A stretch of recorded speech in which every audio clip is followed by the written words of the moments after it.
Thank you, Maria, for those very kind words and that very generous introduction.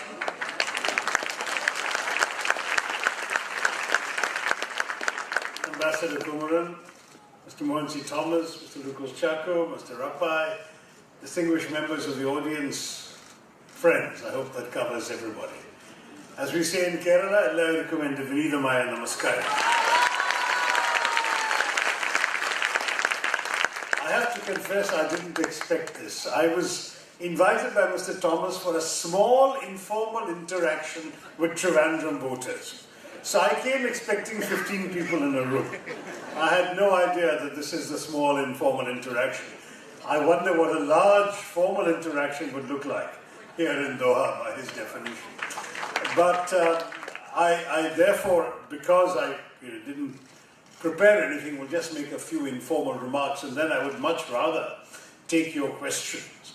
Since Maria specifically mentioned the role of Indian history, and since that was my favorite subject in school as well as in college, let me just say that it was for me a revelation when that speech I made on British colonialism had the impact it did. I think in the first 24 hours after it was posted, it was downloaded 3 million, viewed 3 million times, and it's gone on various people's mobile phones and WhatsApp forwards and God knows what else since. And it's only now, 3 years later, 3.5 years later, that I don't meet someone at least once a day who says they've seen that speech. So it's quite remarkable to me the impact it had. Remarkable not because I'm boasting about my speech, but because it surprised so many people who are Indians and of Indian origin.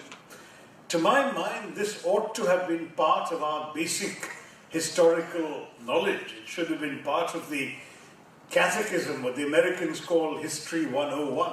This is the stuff that certainly when I was studying and reading about modern India, was the received wisdom by and large, maybe not in the kind of detail that I have come up with in the book, which has certainly benefited from the more recent scholarship of others. But it strikes me that either a whole lot of Indians weren't paying attention in their history class, or they were not teaching history the right way. Because when I say to young people in particular, if you don't know where you've come from, how will you appreciate where you're going? I think that's really an important question to all of us, whether when we're individuals, we are curious about our parents, our grandparents, what their story is, their background is, what is the line of descent that has brought us to where we are today. And in the same way as a society, it seems to me we have an obligation to be conscious of the past. I'm a great believer in the dictum of forgive and forget, but not fully. I believe very much in forgiveness. I think that hatred and resentment are negative emotions, that anybody who harbors such emotions is bound to hurt himself far more than he would hurt the person he's hating or resenting. But the truth is that while you must therefore have a capacity to forgive, you must never forget. Forgetfulness, to my mind, is an abdication of both memory and responsibility. Because if you just say that I forgive you and I will forget the wrongs you have done, then you are also saying that you are absolving that person, or in this particular case, a country, a system, a force, of any responsibility for their wrongdoing. If people can do wrong and everyone will forget they've done wrong, then what is the incentive to do right? So in my mind, you mustn't forget. Yes, you must forgive. And I've said that multiple times in all my talks. Forgive, but don't forget. And I say that particularly because in a short time, less than 2 months away, we come to the centenary of perhaps the single worst atrocity of the British Raj in India, the Jallianwala Bagh massacre. It was a momentous event in the forging of a national consciousness in India. And yet, in terms of the number of people killed, it was actually not terribly significant. The British admit to 379 massacred. The Indian side claimed closer to 2,000. the truth was almost certainly somewhere in between. But even the highest possible figure pales by comparison with the 100,000, the lakh of people who were mown down mercilessly by the British in their takeover of Delhi in 1858 after the so-called mutiny, the revolt, when they killed innocent men, women, children, anybody they could find. Hanged, drew and quartered people of the most extreme brutality. So it's not the numbers in the massacre. It's everything that the Jallianwala Bagh incident represented. It came at the end of the First World War, in which India had been a major supporter of the British Raj, where Mahatma Gandhi had called on to India to support the war effort, where India had supplied vast sums of money from a country increasingly impoverished by the depredations of colonial rule. We had supplied vast sums of money, we had supplied vast sums of uniform and clothing, we had provided pack animals, we provided rations, we had provided carts, we had even ripped out rain lines from Indian soil and shipped them off to aid the war effort. The value of our aid in today's money has been calculated at over 80 billion, with a B, pounds sterling. So you're talking about a colossal effort by an impoverished country. And yet, what did we get in return? The British, in their very mealy-mouthed declaration of 1917, implied they would be giving us steps towards progressively responsible self-government, by which our nationalist leaders were given to understand that there would be dominion status conferred upon India, the same status enjoyed by the so-called White Commonwealth of Australia, Canada, New Zealand, South Africa. Now, it so happened that, of course, the British broke their word. Perfidious Albion constantly was breaking its word to the colonies. And instead of giving India more freedoms, it reimposed wartime-era prescriptions on freedom of the press, freedom of assembly, and so on. Protests broke out across British India, and in the protests, there were a number of meetings, and occasional acts of incidents of violence. Nothing terribly serious. An English missionary woman was assaulted, but she was also rescued by Indians and carried to the safety of an Indian home when she was assaulted. So it's not as if you're talking about anything dramatic of large numbers of lives lost or anything like that. And yet the British responded by in effect declaring martial law. They sent generals and soldiers to clamp down on the unrest.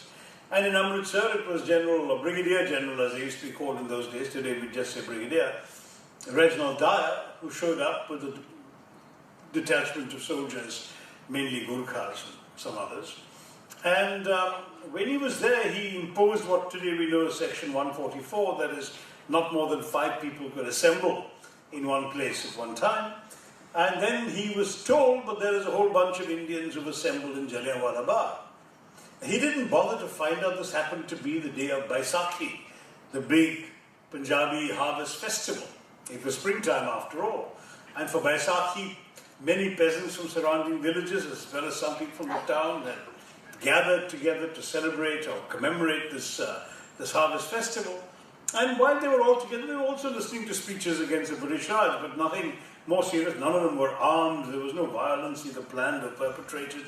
But Dyer just showed up there with a battalion of soldiers, lined them up at the wall and at the sole entry-exit gate, didn't fire a warning shot, didn't ask any of the crowd to disperse peacefully, didn't even ask, why are you here?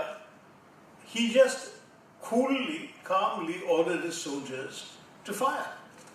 And they were firing at unarmed, defenseless men, women and children, packed together, 1,600 to 2,000 people packed together in a small walled space with only one means of egress or escape. And as people stampeded towards the gates, as Dyer boasted, they became easier targets because they were so much closer. He said not a single bullet was wasted. They fired 1,600 bullets, every single one of them either killed or maimed somebody. And it was just an appalling atrocity, followed by complete brutality later. He wouldn't let the relatives tend to the dead, the dying, and the wounded. They were left to rot 24 hours in the hot April sun.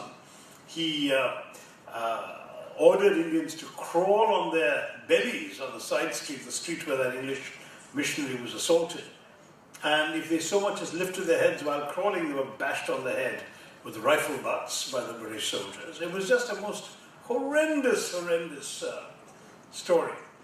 And at the end of all that, the British exonerated, they whitewashed him when there was an official commission of inquiry appointed because of the outrage of his actions. The commission tried to whitewash his crimes. The House of Commons voted to censure him, but the House of Lords overruled that censure and honoured him. A British newspaper conducted a public subscription to raise money to reward him for massacring Indians. And that flatulent voice of a Victorian imperialism, Rudyard Kipling, hailed him as the man who saved India. Saved whom and saved what in India, but certainly not India.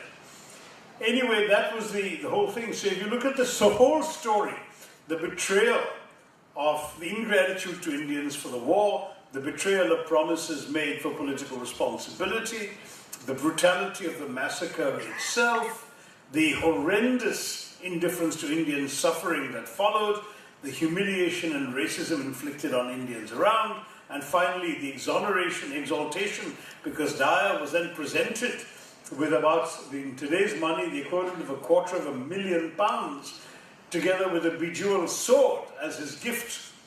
When all that is taken into context, you can see why Jallianwala Bagh looms large in Indian nationalist minds as a symbol of the worst that empire can be, that the colonial experience was to all of India. And so I've suggested many times, particularly in a number of speeches in England, that if a member of the British royal family, and I say that because first of all everything was done in the name of the crown, so it should be a member of the royal family, but secondly also because I don't believe any politician would have the courage to do it, if they were to come to Jallianwala Bagh on the 13th of April, and they were to go on bended knee and express sorrow and apology for that horror, it seems to me that it would send a great and exemplary message. It may not cleanse the stain of that sin entirely, but it will involve, certainly, I think, an act of forgiveness in response by all of us. They would not have forgotten, and by showing us that they did not forget, it made it possible for us to forgive. Whereas if they act, this is all history, we don't care about it, we didn't have anything to do with it, those are our ancestors, why is it our problem? Then I think we should neither forgive nor forget on this particular occasion. There's so much more that could be said, there's so much more that still can be said about the uses and misuses and abuses of history in today's political discourse in India. But since I wasn't expecting such a gathering and my next meeting is supposed to be at 3, and that's already half an hour away, so I'm running late, I will stop there, take a couple of questions, and then I will have to leave you all. So, who would like to ask? And you can ask in English, Hindi or Malayalam, and if somebody is really insistent, in French as well, and I'll try and give you some answers, but that's about it. Thank you very much. Thank you very much, sir. We now move into a question session. Sir, frankly speaking, when this opportunity was given, we faced a kind of torrential barrage of queries. And ultimately, I'm just trying.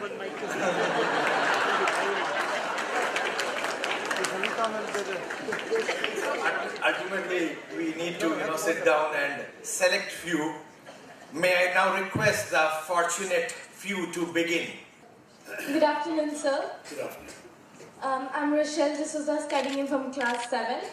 I feel very fortunate to hear your outstanding presentation live. So, I have one question for you. The most grievous problem faced by our country nowadays is unemployment. Highly qualified people are also not able to find a suitable job. Employers complain even though they are qualified, they lack adequate skill. So isn't it high time we implement change in our education system and make it more skill-oriented rather than marks-oriented? Excellent question, yeah. In the interest of time, all I need to say is yes. But I'll try and add a bit more. We have a serious problem in our education system, which starts at the school level and goes into the college level. At the school level, the challenge is that a lot of the emphasis in the Indian school system still is on textbook learning, rote memorization, what the teacher tells you, reciting it in the exams, regurgitating what you have been taught. We don't encourage enough creative thinking in the classroom. Children are allowed to ask why something is, they're never allowed to ask why not something else.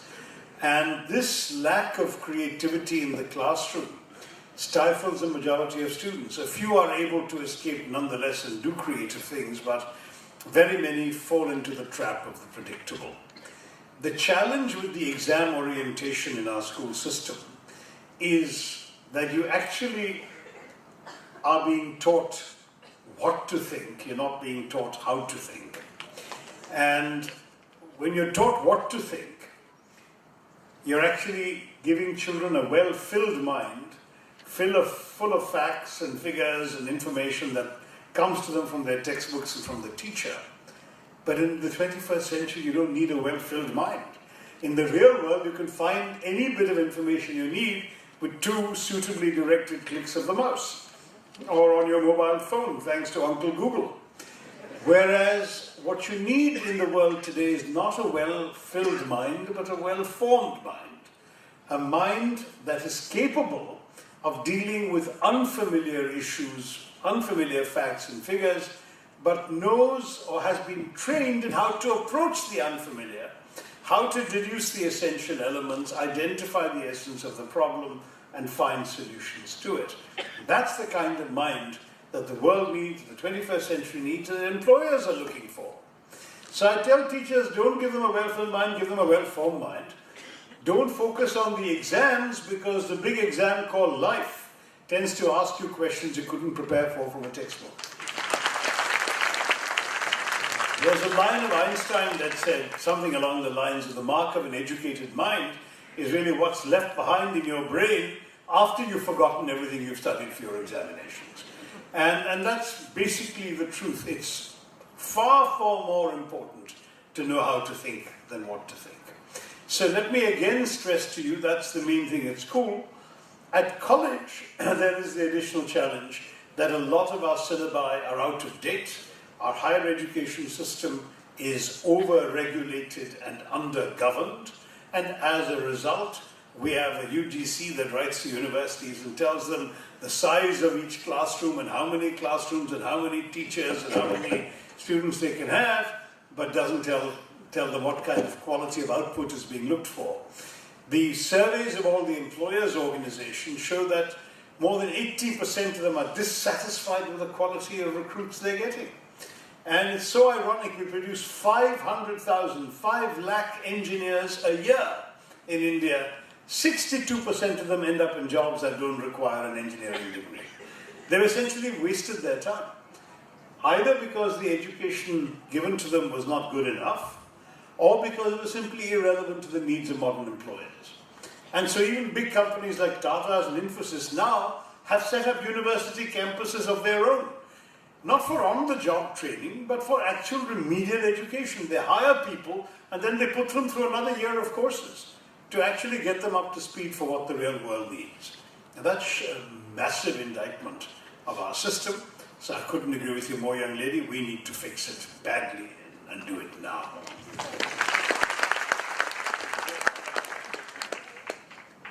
Many people think our curriculum is more theoretical than practical. Sorry, I missed that. No, many people say what is?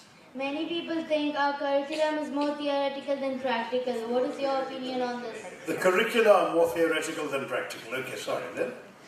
What is your opinion on this? Well, that's true, but you know, in life you need both theory and practice, right?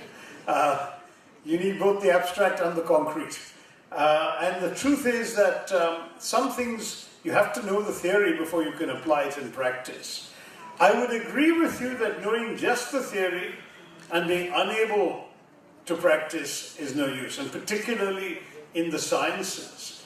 You can know how chemicals can interact, but unless you've done the experiment yourself, you won't have a real feel for it. If you're studying medicine, there's no point in just reading about dissections through diagrams in a book. You have to dissect somebody yourself. I mean, this is part of the educational process. So both theory and practice are essential. I think the criticism often applies to the part of the young girl's question that I hadn't fully answered, which is about skill development. I was answering mainly for those who have a full education like most of the kids in this room will, but there are some who really don't have a talent for the theoretical at all, for academic learning. And in most of our government schools, the dropout rate from, say, about class 8 is ridiculously high. I don't know if you realize this, but in India, only 38% of children survive past class 8. Of all those who enroll in class 1, only 38% survive past class 8. So that's why the challenge for the country is, what do we do with this whole bunch of undereducated people who may be literate or barely literate, but have no other education worth the name? These class 8 dropouts have to be brought into the system. And the best solution for them is indeed practical skill development training, vocational training. What we've done is simply not enough. And I would even urge the private sector that they need to do much more. They absolutely need to do much more, including, for example, coming up with, we might come up with a law that says it's compulsory for every establishment of a certain size to set up a skill development facility themselves. Now, they can teach the skills that's relevant to their company and their industry. They can even have a monopoly of hiring the top 10% if they want. But at least the others who pass should pass with a diploma or a certificate that can enhance their possibilities in the job market. So that would be a practical solution to those who can't manage theoretical subjects. And this young boy's got up 3 times. Have you been given the mic? Good. Okay. Respectable sir, I'm Abdullah Sheikh from grade 7, and my question to you is, as we all know that India is known for its amazing fabric of cultural diversity, what message do you have for us, the younger generation, to retain that and keep it going? To retain, sorry? To retain that and keep it going. Retain cultural diversity in the country, is that your question? Yes. Yeah, I think that's so indispensable. Well, this has been my message in 18 books, for one thing, and in 30 years of speaking and writing across the world. I'm a passionate believer in diversity and pluralism. I think it's the only way for a country like ours to survive in the world is to recognize that we are all different, but we share a common space and a common dream. In fact, in my writings, I have consistently talked about both our cultural diversity and our political diversity as indispensable elements to keeping us together, because the great magic of the Indian experiment is that we have accepted that you can have differences of caste, of creed, of color, of culture, of consonant, of conviction, of cuisine, of costume and custom, and still rally around a consensus. And that consensus is on the simple principle that in a diverse country like India, you don't really need to agree all the time, so long as you will agree on the ground rules of how you will disagree. Our Constitution gives us those ground rules. It respects and reflects the faith that our founding fathers had, that ours is a nationalist movement, that it was for everybody and that will belong to everybody. We know that our nationalist movement sadly divided on the grounds of religion. Didn't divide between Marxists and capitalists, or between socialist ideologues and conservatives, any of those classic divisions. Instead, it went with one group of people saying religion should be the determinant of nationhood. And they got Pakistan. That was the idea of Pakistan. But India never accepted that logic, that religion should be the determinant of nationhood. The Indian national movement said, no, our freedom movement is for everybody. It has always been for everybody. And the country we build as a free India will also be for everybody. So that is the underpinning of our diversity. Our Constitution gives us that security. Sadly, for the first time, we do have very powerful ruling forces in our country who don't share the faith in those ground rules. There are people speaking openly of the need to erect a Hindu Rashtra in India, which would in fact erase our diversity, which would focus on creating uniformity rather than unity. Uniformity is not unity. Uniformity is actually going to provoke more dissent, more hostility, more violence, more division. Unity says that I respect your point of view, please respect my point of view, we both have a place in the same country. But we are united together, we work together, and we dream the same dreams together. Thank you for that question. Good afternoon, sir. This is a good opportunity for me to seek high quality professional advice. So I would like to go to India after my 12th for further studies. So am I going to do the right thing because I have to apply for NRI quota admission and the quota system worries me? Yeah, well, it's a very tough call. I honestly don't know whether I would feel that you should necessarily go back to India to study, but it depends. I would say the important thing is to study the subject you like in the place you like. It need not necessarily be India. As long as your heart is still with India, you can come back with a degree from somewhere else and stay engaged in India through visits, through social media and so on. But if you do choose to study in India, then the general admission categories are fairly restricted because of the reservation policies that you allude to. The NRI quota seats are there in some institutions and in some fields. And of course they cost more than regular places. The better universities don't have NRI quota. As far as I know, none of the central universities do. Delhi University doesn't, Jawaharlal Nehru University doesn't. So it also depends on what subject you want to study. If you are looking at a good Indian institution, chances are you'll find one which doesn't take money out of your parents for the privilege of educating you. But it depends on the subject, it depends on your marks. So I'm going to have to stop there. Wish you well, young lady. Good luck and all success. I'm going to have to stop there. We could go on for a long time, but I'm already horrendously late. And my obligations mean that I've kept people waiting for more than half an hour. Thank you all very much. Jai Hind.